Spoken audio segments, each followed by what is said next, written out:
mga tumatakbong daliri sa piano, ang nakakahinahon na tunog ng flute,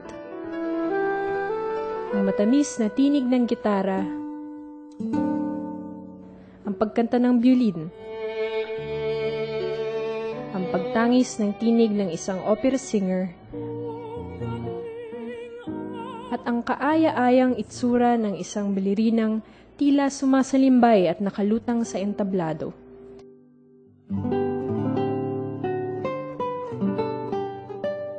Sadyang nakakaaliw ang pagnood at pakikinig natin sa mga pagtatanghal sa iba't ibang sining, partikular sa mga musikong tumutugtog, kumakanta, at mga balerinang sumasayaw, mga artistang ikangay aral sa kanilang larangan. Ito ang buhay na pinili ng mga estudyanteng pumasok sa Kolehiyo ng Musika sa UP Diliman.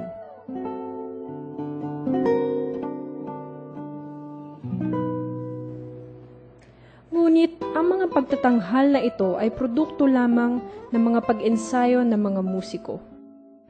Lingid sa ating kaalaman ang pinagdadaanan nila, hirap maging sakit. Ang tanong namin sa mga estudyanteng nag-aaral ng musika, ano nga ba ang pakiramdam ng pag-aaral ng mga instrumento? Alamin natin ang kanilang kwento. Nung una akong humawak ng gitar, syempre hindi ko pa alam yung tamang posture, kaya nakakaramdam ako minsan ng back pains, tapos yung kamay ko, after parang masakit. Lalo na sa tip. Parang hindi mo alam kung anong gagawin mo para maging komportable ka. Karamdam niya, parang parang naiipit. Parang naiipit lang siya yung balat mo. Pero eventually naman, habang syempre gusto ko talagang matutong mag-gitara, kaya talagang trinay ko ng trinay hanggang sa nagkakaroon na ako ng kalyo nun. So medyo nalilesen na yung sakit, pero masakit pa rin siya. Yung first time talaga, yung nagsabay-sabay ako ng lahat ng practice, lahat ng minor ko. Nanginginig yung kamay. Talaga? Nanginig siya. Tapos, yun. Nung nasa college na ako, nagpa-practice ako ng sabihin nating mga at least 3 hours a day. Pero hindi yan tuloy-tuloy. Pwedeng minsan 30 minutes lang. After nun, papahinga ako. Tapos, baka mamaya 1 oras. Depende. Basta hindi siya bababa ng 3 hours. Mga 3 to 5 hours. Lahat sila, sinasabi na ang kasipagan sa pag-ensayo ay isa sa mga pinakamahalagang bahagi ng pagiging isang musiko. Kadalasan nga, umaabot sa punto na lumalala ang sakit na kanilang nararamdaman, na siyang nagiging dahilan para sa kinakailangang pagliban at pagpapahinga nila mula sa kanilang nakasanayan at lubos na nakahiligang pag-ensayo at pagtugtog o kaya pagkanta.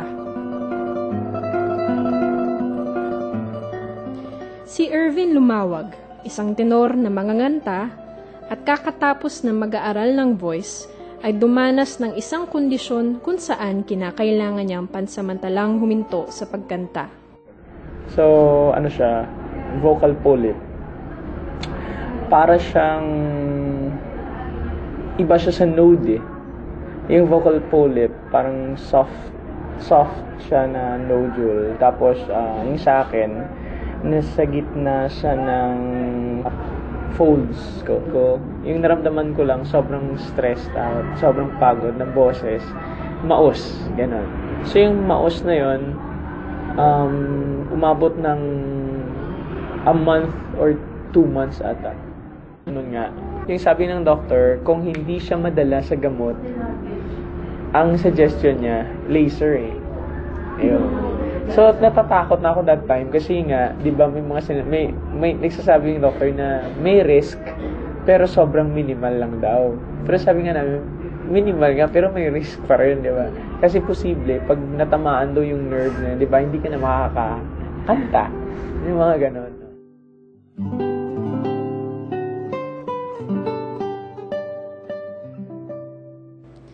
Nang dahil ang mga kamay kasama ang braso ang ginagamit ng mga musiko sa pagtugtog, ito ang kadalasang nadadali sa kanilang pisikal na pangangatawan.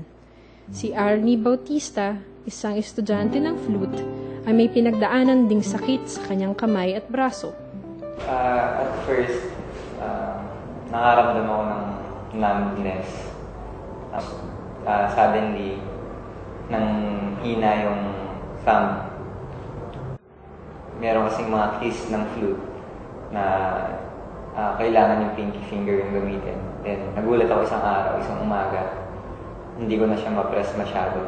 Tapos yung pain, nag-extend siya rin sa, yung minsan sa elbow. Mm-hmm. Parang lagi siyang, alam mo yung nanganawit, parang laging yung teacher ko sabi niya, may kinalaman niya daw sa median nerve. Yung sa vertebrae yata.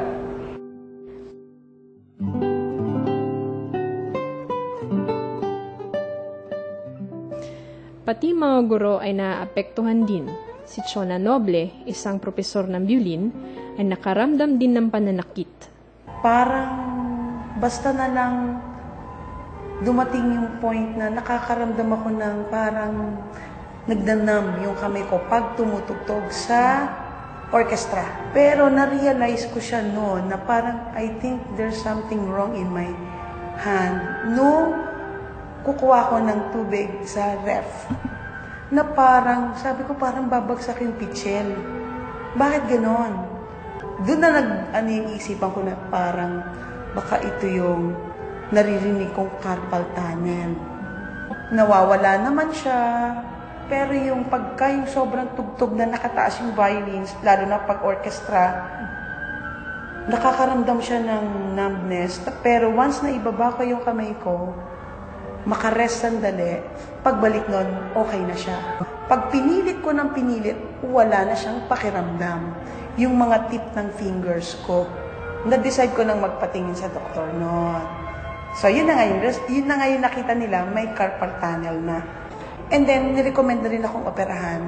Pero, ayoko. Bakit po maaari? Una-una, takot ako sa mga operasyon. And, nag-survey din ako. May mga hindi naging successful doon. So, pwede nilang sabihin, madali yan, paano kung ako yung isa doon sa taong hindi magiging successful? Yun nga, ayoko pa opera. Una-una din, ang sinisingil sa akin is 70,000 sa isang kamay lang. So, parang naisip ko, 70,000, sasaktan pa kamay ko, hindi ako sure kung babalik din yun. Malimit ang ganitong karanasan sa mga musiko at maging sa mga estudyante ng dance sa kolehiyo ng musika.